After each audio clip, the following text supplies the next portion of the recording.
everybody? How's it going? Hope you guys are healthy. Hope you guys have saved some room in your gas tank because it's time to go one more round with Rob. Here today, we're going to be breaking down the DAZN and Golden Boy Boxing co-promoted event between Canelo Alvarez and Avni Yildirim. So this fight is going to be for Canelo Alvarez's WBC and WBA, super middleweight championships. Yildirim is a mandatory challenger, which boxing has some of those. That says, hey, this is the guy that you have to fight next. That's what this fight is. But before we get into that, we got a couple fights for you before that preceded that fight. We'll start off with Mark Castro versus John Moraga. Now, John Moraga, for some of you guys that follow mixed martial arts a little bit more, is the same John Moraga that has previously fought in the UFC. He's now trying his hand at a boxing career. I was not aware that John Moraga was fighting boxing until this card. I think it's super interesting. I thought he was a good, talented mixed martial artist, so I was very interested to see how he would do in a boxing career. So let's get into it. Round one, both Moraga and Castro come out, and within the first 10 seconds of the round, Castro immediately drops Moraga with a jab, and it's a strong step-in jab, and I don't think Moraga was anticipating it. Jabs in boxing are thrown completely different than jabs in MMA most times than not. So Moraga, I don't think, was ready for it. Comes out, boom, gets caught right away. He answers the standing 8 count pretty easily. It didn't seem like he had any detriments to him. I just think he came out and was like, ooh, that's a hard shot there. He really caught me with it. Castro then starts landing good head and body shots, and he's mixing it up very well, while Moraga is showing very little offense for it. He's really being more defensive than offensive, and the ref actually warns him of this. He says, hey, you got to show me something or I'm going to call this thing. So Moraga starts to open up off of that. You know, he's like, well, I don't want the fight to be stopped this early, so I got to start throwing. So he's throwing attempts at big shots at Castro, and Castro's just kind of dodging and countering them. And, you know, it was really obvious that Castro controlled this round. I think Moraga got caught off guard with being dropped from that jab, and Castro just took it from there. So I gave the round 10-8 to Castro. I could even see the argument of some people saying, Rob, that was a 10-7 round. I can see that argument. I don't know that would have been scored a 10-7 round. I think if Castro was able to drop him again, yeah, quite obviously it would be a 10-7 round. But Moraga did start to try to throw some type of offense back at him, so I don't know that it was enough for a 10-7 round. I'm good with either score, though, either way. Round two, Moraga comes out. He's trying to be a little more active this time. He's trying to slip the jab of Castro this time. Obviously, he doesn't want to get hit with that thing again. It dropped him the last time he got hit with it coming out in the round. So he's trying to slip the jab a little bit more of Castro. And then he's also trying to throw his jab out there as well. He's trying to kind of get his range, trying to get his momentum and action going. Castro is just landing hard shots on him, though, and continues to land hard shots on him. And then he starts targeting the body of Moraga, which, again, once you've been dropped, even before you've been dropped, if a guy starts targeting your body and he really starts landing some good shots, then it's really going to start wearing at your gas tank. And then since about the minute 15 mark of the round, Castro just takes over. He just has taken over the round. He really just, that's all I can really say about it. He just takes over the round. He's controlling when he's landing his shots. He's dodging or blocking most of Moraga's shots. With about a minute left in the round, Moraga gets dropped again. Gets up at the 9 count out of the 10 count. So he's up at 9. Again, he only has a 10 count. So that's kind of significant there. And then Castro comes out and he just starts going at Moraga immediately. And this isn't a surprise. A lot of guys do this. There's been a lot of times on this show that I've said, hey, guys have dropped guys, and once that guy gets up, he immediately starts going after him again. This is no different. Castro does it again, and he immediately drops Moraga again this time, though, with an uppercut, and the ref just steps in and says that's it. So right after the ref resumes the fight, because Moraga had answered the 10 count, even at 9, he still answered the 10 count. The ref restarts the fight. Castro comes out, big uppercut, and drops Moraga again. The ref says, no, that's it. He's had enough. The ref decides that it's time for Moraga to call it a night. So Mark Castro wins this fight by TKO at 2:29 of round 2. I thought it was a good stoppage. Thought it was a really good stoppage. I didn't think Moraga was showing enough even in those first 2 rounds that was going to show that he could be competitive throughout the rest of the fight. I did, and it is sad to see. So I've seen this. I've seen the man, John Moraga, that is, perform well in the UFC. He's had competitive fights. He was a really talented mixed martial artist, in my opinion. It just doesn't seem that his boxing is at the level of even some of these lower level pro guys. Not taking anything away from Mark Castro. Mark Castro did what he had to do. He came out there and he fought a guy that is, in an MMA bout, is a really tough guy to finish. Or at one point in his career was a really tough guy to finish. And he came out and he finished him. He did what he had to do. I'm not taking anything away from Mark Castro. Mark Castro had a great fight, great performance. He did a fantastic job mixing up body and head shots that Moraga just couldn't, track and couldn't keep up with. His defense was really good. It allowed him to not eat very many punches at all. I don't think Moraga's landing percentage was going to be that great if it had gone the full fight, because of Castro's defense. And then Castro also just controlled the pace of the fight. He controlled and dictated when and how the fight was going to take place.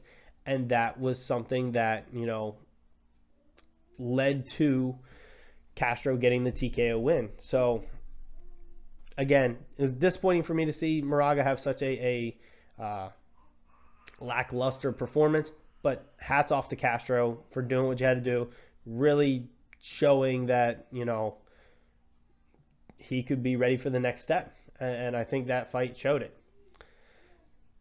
So we'll move on to the next fight now. And this is going to be Abraham Rodriguez versus McWilliams Arroyo. Now, this fight was initially supposed to be Julio Cesar Martinez defending the WBC flyweight championship against McWilliams Arroyo. But Martinez had to drop out of the fight really last notice. The fight was on Saturday. He had to drop out, I think it was Friday night, maybe early Saturday morning. And Rodriguez stepped in and took the fight. He flew in that Friday evening, night, early Saturday morning. I think they said he had only been in town for like 12 hours before the fight, or something around there, 12 to 15 hours before the fight. He wasn't even in town to make weigh-ins for the card. Like the weigh-ins were on Friday. He wasn't even in town on Friday for those weigh-ins. Now, this is a special circumstance. Obviously, he made weight for the fight, and it ended up being a WBC interim flyweight championship fight. But I thought it was really crazy that this guy stepped in and literally less than 24 hours notice to take this fight. So, that being in mind, we start round 1. Rodriguez comes out and he's pumping a jab out and he's trying to back Arroyo up, but it's not working. And Arroyo ends up backing Rodriguez up, and he's using forward pressure and moving forward, which I think was really smart for Arroyo, because he knew Rodriguez wasn't, most likely that is, I'll say, wasn't going to have the gas tank that he had, because Rodriguez wasn't preparing for this fight. I'm sure he was training, but he wasn't, I don't think he was preparing for the fight. So, it was very smart for Arroyo to come out and start backing up Rodriguez. Arroyo starts landing some good body shots about halfway through the round, which again, it's going to start digging at that gas tank.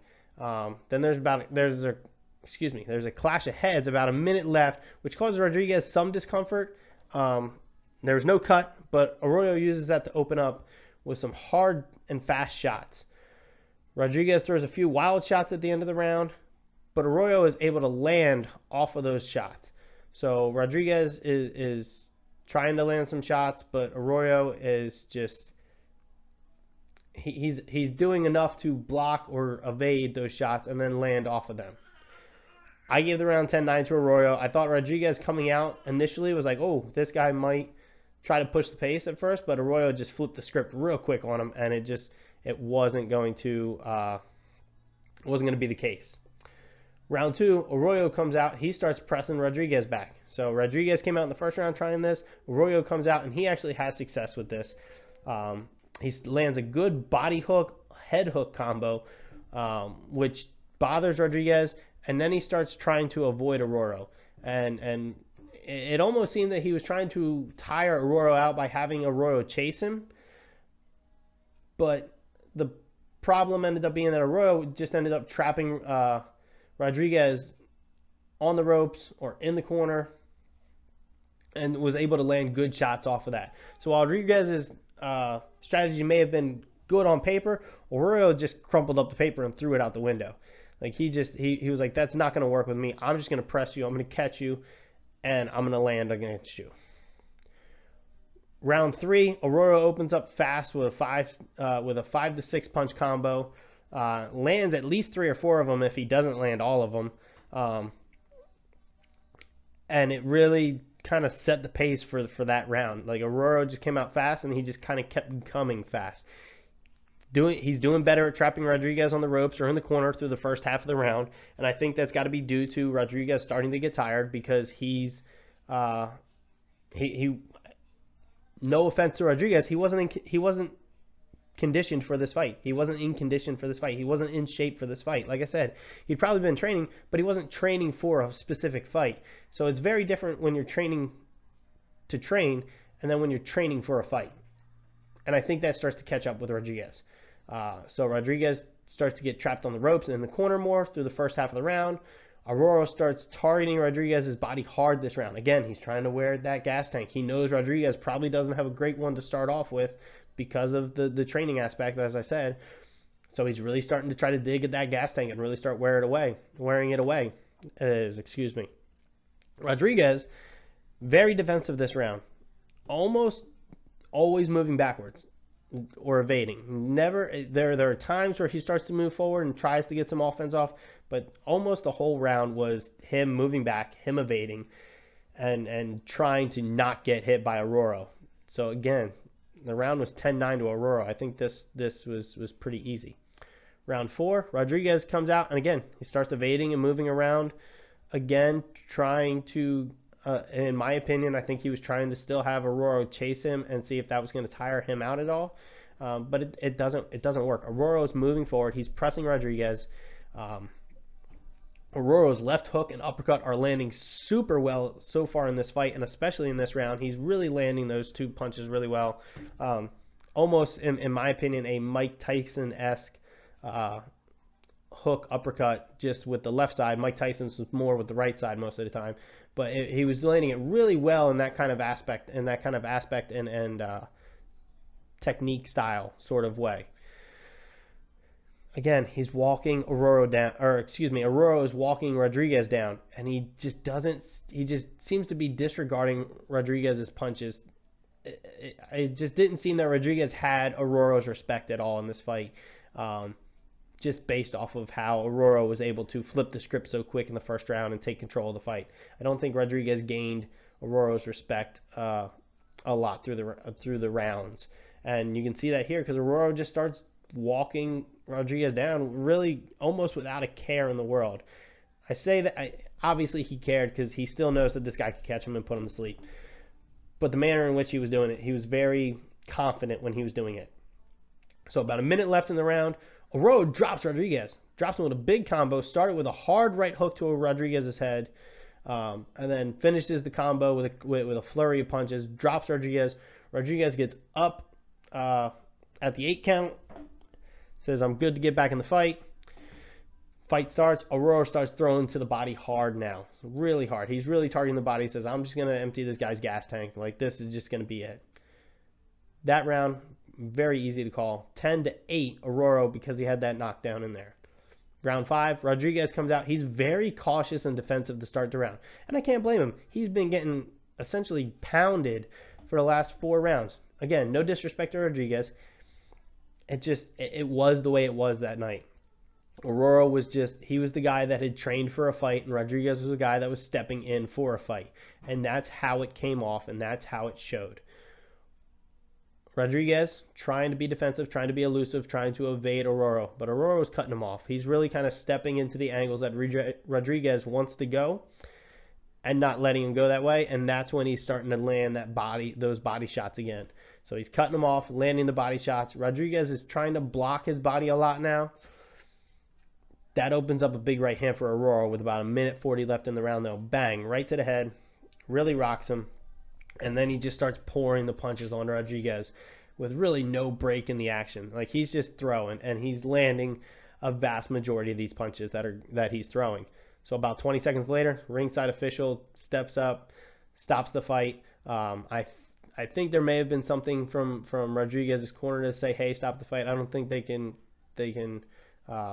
at least in this promotion, they were allowed to wave the towel. I didn't hear anything like that, but either way, whether it was the corner telling the ringside official to say, hey, stop the fight, or if there was just the ringside official saying, hey, this guy's done, you need to stop the fight. The fight got stopped. Fight ends. It's a TKO win at 1:41 of round 5 for McWilliams Aurora. He is your new interim WBC flyweight champion, and as such, he will be taking on Julio Cesar Martinez in his next fight for the WBC flyweight championship. Great fight from Aurora. Can't say anything about it, anything bad about it for him. Like I said, Rodriguez came in and he did everything he could, but unfortunately, it just wasn't his night, and there's not much that he could have done off of 12 hours notice, so to speak, less than 24 hours notice. There wasn't a lot that he could do about the situation except make weight and fight and hope that he had a puncher's chance, which anybody that steps into the ring or the cage, they do. They have a puncher's chance, but that chance was just slim to none that night. So congratulations to Aurora. I hope Rodriguez doesn't hang his head on this one. I hope that they don't look at him negatively for this. And I hope he gets a good, decent fight coming out next time. And I hope Aurora has a great fight against Martinez in his next fight. So now we get to the main event. Canelo Alvarez defending his WBC and WBA super middleweight championships against Avni Yildirim. Like I said, Yildirim was the mandatory challenger to Alvarez. And coming into this fight, a lot of people were like, this guy just doesn't belong in the ring with Canelo. I was trying to think of a nicer way to put it, but that's just, we just got to be blunt about it. People were saying he just didn't belong in the ring with Canelo. So let's see if they were right. Round 1, both guys come out. They exchange jabs to start. I forget whether it was Yildirim that threw the first one or if it was Canelo. Doesn't really matter. Both of them exchanged jabs. They were decent jabs. I mean, they were more of range-finding jabs, but they had a little bit of snap on them. So, I mean, it was, pretty par for the course for a starting boxing match. Canelo throws a big left hook, a hard left hook to the body. It's not landing fully, but he's throwing it hard, and it's getting Yildirim's attention already. You can see Yildirim, paying attention to it, paying notice to it. Both guys are mixing up the head and body shots well, though. Canelo, with about 1:10 left in the round, though, lands 2 good body hooks, one with the left, one with the right, that, I think really kind of caught Yildirim's attention, and he was like, oh, this guy is really, not that he didn't think Canelo was the real deal, but it was like, oh, I'm really in it now.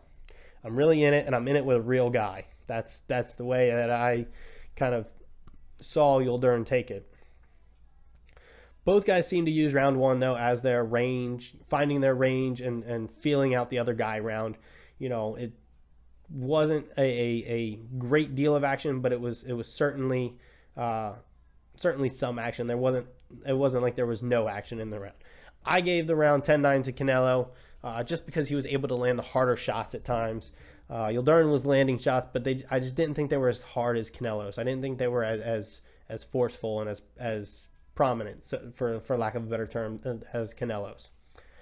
Round 2 starts. Canelo comes out and he lands a good hard uppercut about 15 seconds into the round, and then he lands it again about 15 seconds later. So 2 good uppercuts within the first 30 seconds of the round.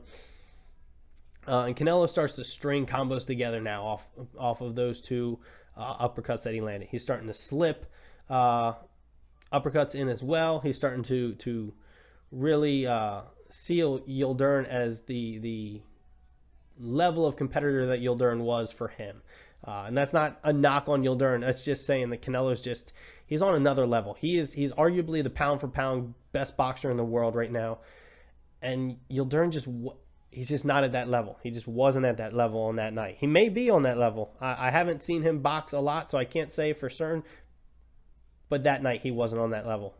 Again, no knock on him. It's just how it was. After that, Canelo starts landing the good body hook right about to where the liver is, which again really stings. It can really kind of shut the body down. You see it a lot in MMA fights where guys will land a body kick to the liver and the guy will just crumple over about 5 seconds later because it's kind of a delayed reaction. Canelo starts landing the good body hook there with about 1:10 left in the round, which is a ton of time for him to keep landing it there. Yildirim's not having a lot of offense in this round, definitely because Canelo has the more aggressive output in this round. So Yildirim has less offense into this round. So 10-9 to Canelo. I think that was pretty obvious. Round 3, Yildirim comes out with more of an upper body movement to start, so he's trying to duck and dodge there. But Yildirim's starting to bite on Canelo's feints at this point. He's trying to throw more, but he's also biting on the feints of Canelo. So when Canelo feints, he's trying to cover up and everything like that. Yildirim starts to throw more, like I said, but about a minute into the round, Canelo drops him with a good 1-2. Yildirim answers the 8 count. He gets up. Action resumes. Canelo's really pressing now, and like most guys will. He's pressing. He's throwing heavy, especially targeting the body. He's definitely hunting for a stoppage at this point. He's throwing everything hard. He's throwing everything often, and he's able to land really any of the hooks he wants, whether it's to the body or the head. He's really landing those shots, and it doesn't seem like Yildirim's going to be able to do anything to stop that. Because of the knockdown, I gave the round 10-8 to Canelo. Now, in between rounds, Yildirim's corner actually warns him and says, "Hey, you got to show me something, or I'm going to stop this fight. You have to show me something in this next round, or we're going to stop the fight. We're not going to let you take any more damage." And they say that almost immediately as soon as Yildirim sits down on the stool. Now, with 10 seconds left before the round's supposed to start, the ringside official that's in charge of the time gives the 3 claps of the clapper there to let the corner know that, hey, you guys got to get out of the ring. We're gonna get going again. And at that point, Yildirim's corner had to have seen something that they didn't like out of their fighter. Again, they know their guy better than just about anybody. They saw something they didn't like. They told the ringside official, "No, we're done. We're not going to have him go out there for the next round." And so the fight gets stopped there. So as a result, it's a TKO win at technically the 3-minute mark of round 3, since the bell for round 4 never started and round 4 never officially took place. Actually, it didn't take place at all. So it goes down as a TKO win at the 3-minute mark of round 3 for Canelo Alvarez. He is and still the WBC and WBA super middleweight champion. I definitely applaud Yildirim's corner for this. They obviously, like I said before, they obviously know their fighter better than anybody else. And what they saw from him both in the fight and in the corner in between those 3rd and 4th rounds, or what would have been between the 3rd and 4th rounds, what they saw in him, they said, "We're just not seeing it tonight. This guy's just on a way another planet level than we are. Let's get out of here without any more damage being put on you, without you taking any more damage. Let's let's just call it a night. We'll regroup and re-strategize and get back out there and try again the next time. Canelo's performance, in my opinion, was flawless. Like, I understand people coming in this fight were like, well, this guy doesn't belong in the ring with Canelo. But Canelo had to show that.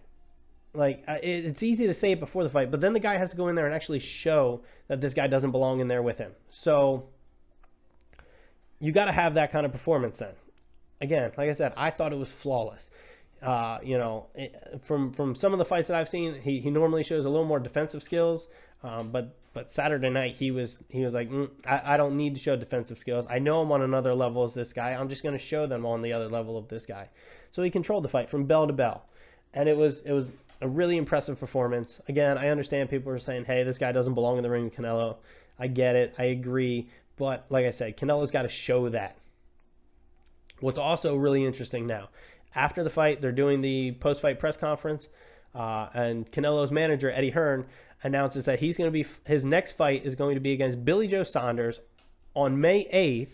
So this is going to be a pretty quick turnaround for Canelo. We're talking about 2 months here.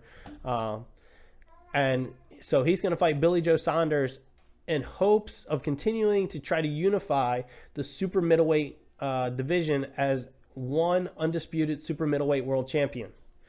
So that fight is going to have Canelo Alvarez putting his WBC and WBA world championship, world super middleweight championships on the line, as well as Billy Joe Saunders putting his WBO super middleweight championship on the line.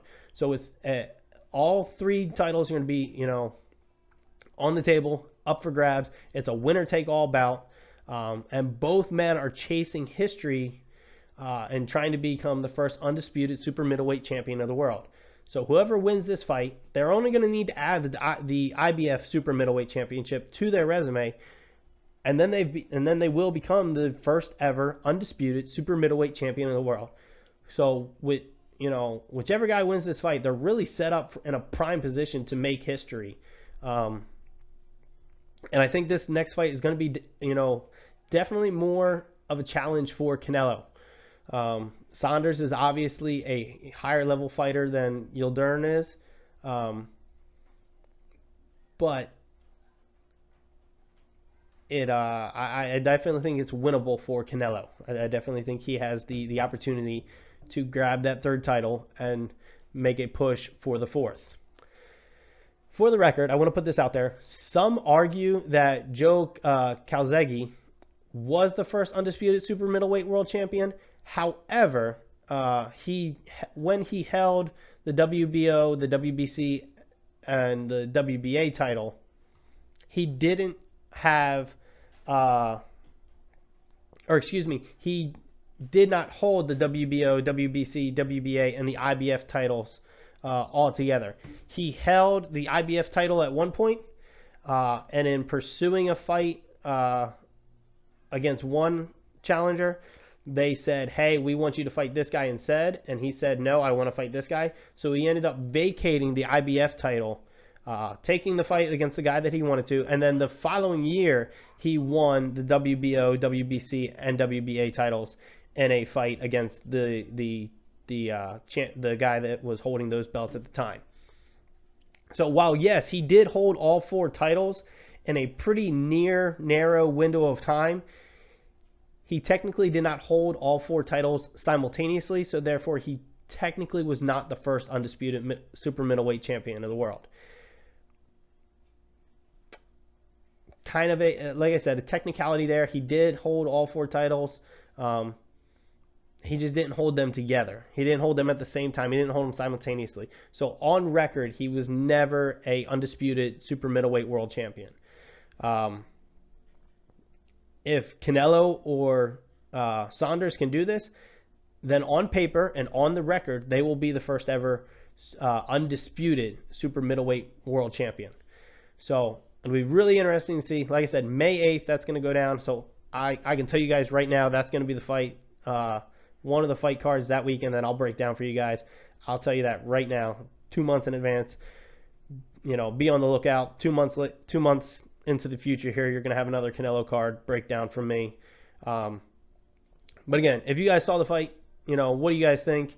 Let me know in the comments below. Shoot me a message. Like I said, if you saw the fight, let me know if you thought my breakdown was accurate, if you thought I was off on things, whichever, and we can discuss it. As always, if you have fights that are coming up that you haven't seen me talking about, or you've seen a card that maybe I haven't noticed yet, again, shoot me a comment, drop me a message, and I'll check out the card, and I'll share a breakdown with you guys. If you guys haven't already, follow me on Instagram and Facebook. I have 2 pages, one page up on each, so one on Instagram, one on Facebook, both under the name One More Round with Rob, so go follow those pages. I'm posting almost daily on each page, so go check those out. Like, comment, follow, all that stuff. Same thing on here. Like, comment, subscribe, leave me a message, leave me a review, everything like that. And until the next time, guys, hope you stay safe, hope you stay healthy, and congratulations, you just went one more round with Rob. Have a good one. We'll see you next time.